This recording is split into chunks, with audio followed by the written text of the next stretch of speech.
Hey guys! This is the education staff here at the Hill Aero Space Museum. I'm Elizabeth, and this is... I'm Raylyn, in case you forgot from all of our videos that you watched during the summer, hopefully. Yeah, so we've, made a ton of videos over the summer with our summer STEM passport program, but we weren't able to, we were thinking about what we could do to kind of keep the party going, really. Yeah. So we're going to start producing once a month a video on STEAM topics, which will cover, art, history, different pieces from our collection and their historical tie. And then all of them are going to have something for you guys to do at home, right? Whether that's a math problem like today, or some origami, or a nose art contest. We're always going to have something for you guys to do that goes along with our videos. Yeah, we've got some fun plans coming up, even with, you'll have some science experiments added in there too. So not just art and stuff, but it'll be way fun. So we are in, if you will notice, a plane, right? Yeah. We're actually standing in our C-130 right now, and we want to talk to you guys a little bit about the C-130, but first we need to talk about a couple of big things that are going on in the world right now. What are have you noticed, like, the weather getting a little funky lately, Raylyn? Yeah, in case you guys didn't know, there's big, huge weather events going on right now, right? Like the West Coast, California, Oregon, Washington, they unfortunately have a whole lot of fires right now. Here in Utah, just a couple weeks ago, we had a big windstorm. I guess in Wyoming, they also had a tornado along that same time. And then there was a hurricane down in Louisiana last month, Hurricane Laura. So first, as we start this, just want to say a heartfelt, I hope you guys are all doing okay with all this crazy weather stuff, and if you have any friends or family that have been affected, we really hope that everything's going okay. Yeah. And especially, well, I guess it's not all weather, because fires aren't weather. They're a natural disasters. So their natural disasters are hitting the United States all over the place. And the plane that we're standing in, the C-130, is actually an incredible force against in supporting us and helping us against these natural disasters. So in Louisiana, just a few weeks ago, like you said, we had Hurricane Laura, right? So do you know what C-130s can do in the case of a hurricane? You guys think about it at home. So C-130s, during a hurricane, what they do is they are outfitted as a special WC-130.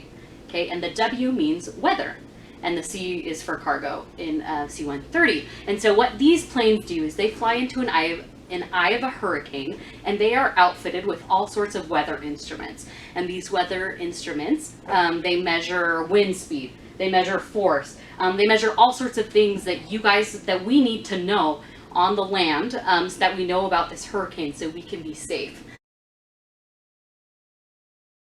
And then after the hurricane, C-130s, since they are primarily a cargo aircraft, they deliver aid after the natural disaster. So a couple years ago, there was a big hurricane down in Puerto Rico, and C-130s delivered thousands of pounds in support material, food, natural disaster cleanup, all sorts of items. So these C-130s really are helpful during a natural disaster. Absolutely. And it's the same with fires. So we've had those massive fires going on in California, right? I think the one in Oregon got to be over 1 million acres of forest was burning, and not just forest, but people's homes. There were, thousands upon thousands of people who needed to evacuate and flee their homes, and there's nothing left there anymore. So, which is, once again, heartfelt to those of you who have suffered from that.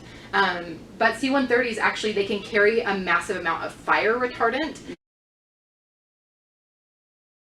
They can fly over those fires, and they can spread fire retardant. Yeah, they're pretty incredible. And the reason that they're used so much for these natural disasters is because they can carry tons and tons of weight. My personal nickname for the C-130 is the rugged beast of the Air Force. Its actual nickname by the Air Force given is actually the Hercules, because it can carry actually 155,000 pounds of weight. Crazy. I can't even visualize that. It's such a big number. So we're gonna visualize that number. Yeah, we're gonna visualize it. So when you guys think about 155,000 pounds of weight, it's just too big to think about. As Raylyn said, it's so much. But these C-130s can carry, let's see, fire retardant, supplies, and that's why they're used, because they're so versatile. They can be used to be carrying all these different things. Mm-hmm. So because it's our cargo plane, the C in C-130 just literally stands for cargo. Mm-hmm. So this is a usually outfitted to carry cargo of some kind, whether that be fire retardant or support in the case of a hurricane or something of that kind. Mm-hmm. Now I want you guys to take this and think about it. If you could put anything you wanted in a C-130, 155,000 pounds of whatever you want, how many do you think would fit inside the C-130 simply by its weight? Not by its size, but by its weight. Okay, I came up with one. Okay. Whatever I want in the C-130, right? Okay, whatever I want. I want butterflies. Ooh. I want butterflies that would be in the so C-130. Cool. I think it would be like the coolest, what are the butterfly exhibits called? Oh. The coolest butterfly exhibit ever in an Air Force museum. To fill it with many as you possibly could. Yeah, that's what I want. I don't know if I think we could fit a ton. So we did the math a little bit, and turns out a monarch butterfly weighs about 0.00165 pounds. So it's actually less than a gram. It's very small. And if you take 155,000 and divide by 0.0065 or 165 pounds, you will get 94 million butterflies. I'm so happy. Now, to be fair, I don't know. We're compressing all of that weight. I don't know that we could keep butterflies alive that high in the C-130. That dense, that densely. But that's how many would fit. There's so many that could fit in here. Maybe we could cut that in half and give them a little bit of space, or something like that. Yeah. But let's see. When I think about it, actually, one of my favorite things is elephants. I love elephants. Cool. They're so cool.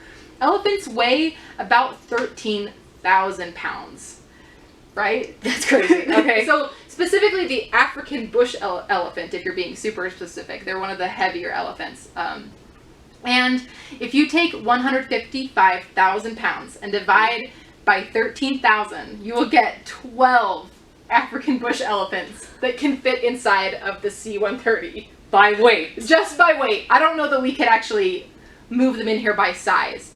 Okay, so now that we know 13 elephants can fit inside the C-130, we have for you guys at home a worksheet that you can do on our website at aerospaceutah.org. You guys can download this, do the math, figure out how many Shetland ponies can fit inside a C-130 by weight. Or a house cat, or a roller coaster. Yeah, so you also figure out what your favorite thing is, like we were talking about. Figure out how much it weighs, look it up on the internet, and then drop a comment and tell us how many of your favorite thing you can fit inside a C-130. Somebody please tell me how many Xbox 360s will fit inside a C-130. Or how many chocolate bars you could fit in a C-130, or there's so many options. What's your favorite thing? And do the math, calculate it, and let us know.